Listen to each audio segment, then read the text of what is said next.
दोस्तों आज हम बात करते हैं समुद्र मंथन की और उसमें से निकलने वाले 14 रत्न कौन कौन से थे। मान्यता के अनुसार भगवान धन्वंतरी इसी दिन समुद्र मंथन से प्रकट हुए थे। भारतीय पंचांग के अनुसार हर साल कार्तिक महीने के कृष्ण पक्ष त्रयोदशी के दिन धन्वंतरी त्रयोदशी का त्योहार बड़े ही धूमधाम से मनाया जाता है। इस दिन विशेष पूजा अर्चना की जाती है। दोस्तों समुद्र मंथन से भगवान धन्वंतरी के अलावा और भी 14 रत्न की उत्पत्ति हुई थी। आज हम अपने इस वीडियो के माध्यम से पूरी कथा और उसमें से निकलने वाले 14 रत्नों का रहस्य और उसमें छुपे सूत्रों के बारे में भी बताएंगे। समुद्र मंथन की कथा हमारे धर्म ग्रंथों के अनुसार एक बार महर्षि दुर्वासा ऋषि के श्राप के कारण स्वर्ग और उसमें रहने वाले सारे देवता धन वैभव से हीन हो गए थे। तब स्वर्ग के सारे देवताओं में भगदड़ मच गई और वह इस कष्ट को सुलझाने के लिए भगवान श्री हरि विष्णु जी के पास गए।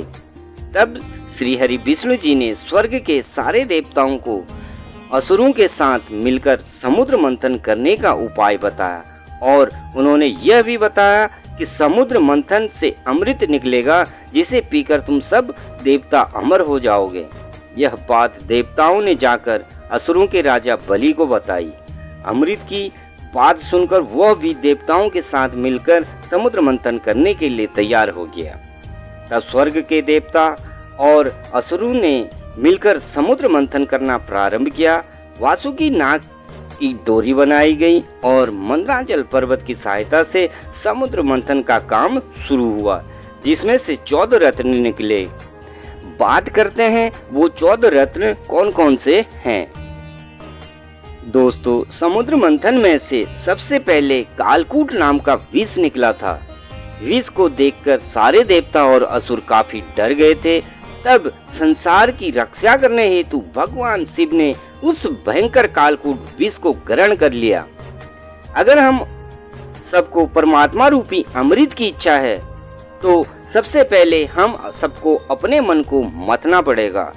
जब हम अपने मन को मथेंगे तो सबसे पहले हमारे अंदर से बुरे विचार अतिथि विष ही बाहर निकलेगा।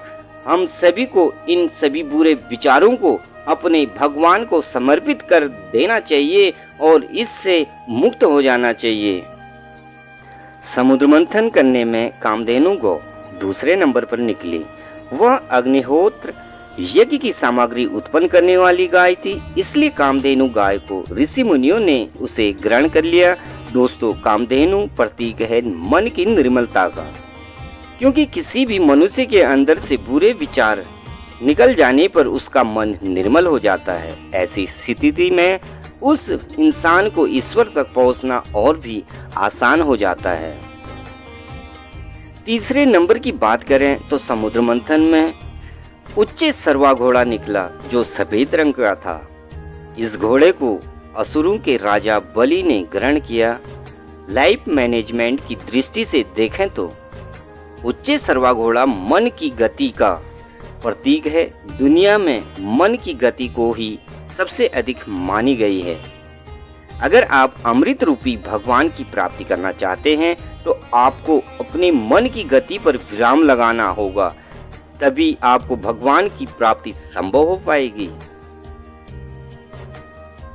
समुद्र मंथन में चौथे नंबर पर ऐरावत हाथी निकला था, जिसे देवराज इंद्र ने अपने पास रख लिया।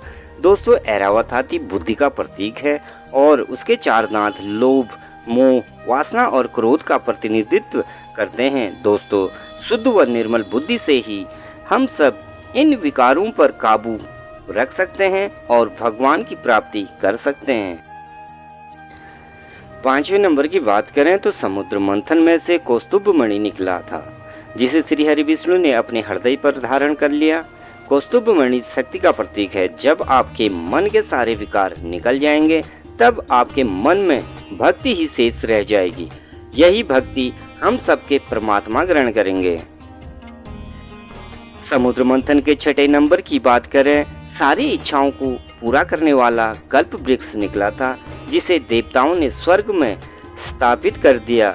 दोस्तों कल्प वृक्ष को इच्छाओं का प्रतीक माना जाता है। कल्प वृक्ष से जुड़ा सूत्र कहता है, अगर आप अपने जीवन में परमात्मा रूपी अमृत को प्राप्त करना चाहते हैं तो आप अपनी सभी इच्छाओं का त्याग कर दें। अगर मन में इच्छाएं होंगी तो आप परमात्मा को प्राप्त नहीं कर सकते हैं। समुद्र मंथन के 7वें कर्म की बात करें तो रंभा नाम की अप्सरा निकली थी, जो बहुत ही सुंदर थी। वह सुंदर वस्त्र और आभूषण पहने हुई थी। उसकी चाल मन को लुभाने वाली थी। रंभा अप्सरा को भी देवताओं ने अपने पास ही रख लिया। दोस्तों, अप्सरा इंसान के मन के अंदर छुपी वासना का प्रतीक है। जब कभी भी हम सब किसी विशेष काम में लगे होते हैं, तब हम सबके अंदर वासना आकर हम सबका मन विचलित करने का प्रयास करती है। उस समय में हम सबको अपने मन पर नियंत्रण होना बहुत जरूरी है। समुद्र मंथन के 8वें स्थान पर देवी लक्ष्मी निकली थी। देवी लक्ष्मी को देखते ही असुर देवता और ऋषि मुनि सभी चाहते थे लक्ष्मी उन्हें मिल जाए, लेकिन देवी लक्ष्मी ने श्री हरि विष्णु को पति रूप में स्वीकार कर लिया। लक्ष्मी धन, वैभव, ऐश्वर्य, सुखों का प्रतीक है। हम सब परमात्मा रूपी अमृत को प्राप्त करना चाहते हैं तो सांसारिक सुख भी हमें अपनी ओर खींचती है, लेकिन हम सबको उस ओर ध्यान न देकर केवल भगवान की भक्ति में ही ध्यान लगाना चाहिए, तभी हम सबको परमात्मा प्राप्त हो सकते हैं।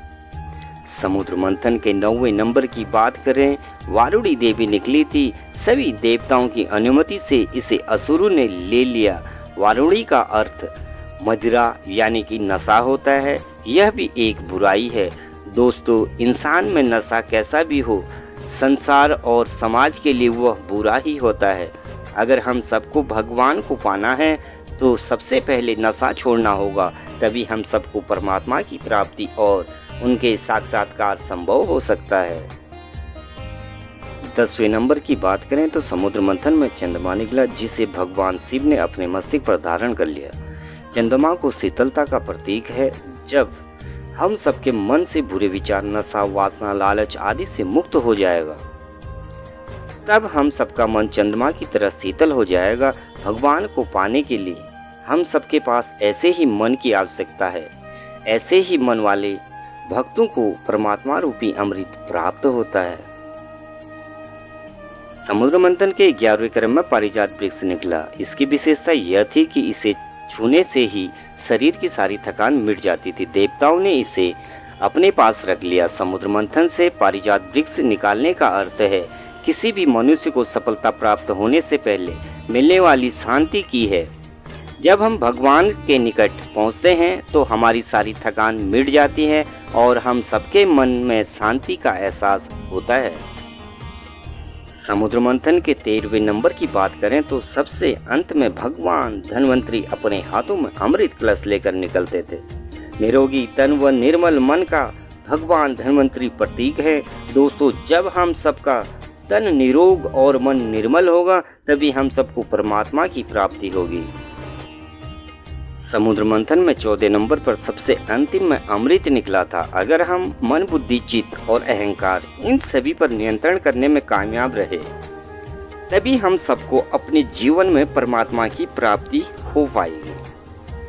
तो दोस्तों, आशा करता हूँ समुद्र मंथन से जुड़ी रोचक जानकारी पसंद आई होगी। अगर हाँ, तो वीडियो को लाइक, शेयर करें और हमारे चैनल को सब्सक्राइब करें। हमारी बातें ध्यान से सुनने के लिए आप सभी का धन्यवाद।